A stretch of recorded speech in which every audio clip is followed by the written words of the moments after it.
Coach Greenberg, year back, and we're talking about the Warriors. They're on their way to their 5th straight NBA Finals. However, they got here a little differently because head coach Steve Kerr has had to manage his players a little bit differently because of all the injuries.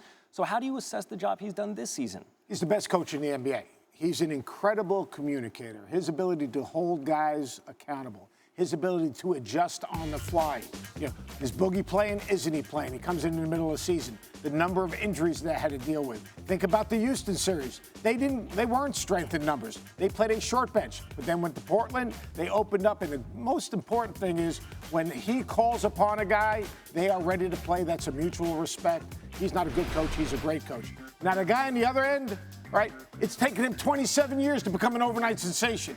This dude, Nick Nurse, he's coached all over the world. He's huge in Europe. Right? He is big in Europe. And I'll tell you what, when you're coaching in Europe, right, you have to do a little bit of everything. Not only you have to do a little bit of everything, but sometimes because of financial situations in terms of your roster, you've got to be flexible. He's an offensive savant. You saw the defensive game plan. And check out where he's been. I'll tell you what, legend.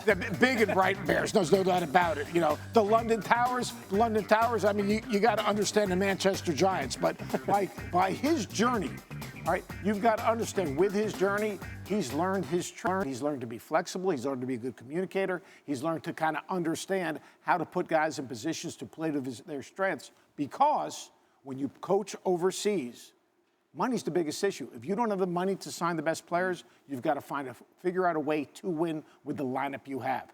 Offensive savant, great communicator, and you see what they've done offensively, coming out of timeouts, how he's attacked matchups, how he's used Kawhi. The guy is a brilliant coach. And now he's up against the juggernaut that is the Golden State Warriors.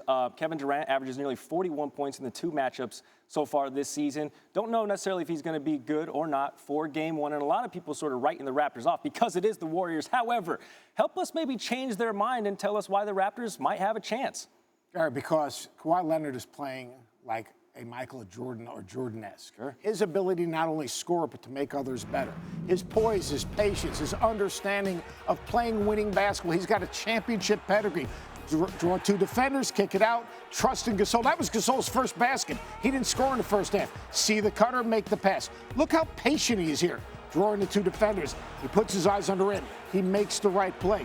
He is never forced. Oh, and by the way, don't let him take a big shot from the right corner. He usually gets those most bounces. times he gets a good bounce. Big shot maker, big playmaker, and championship pedigree. Warriors 4-0 in Game 1 of the NBA Finals, but all of those were at home. Game 1 Thursday night is in Toronto, 9 Eastern on ABC. Coach, thanks. Thanks, bud.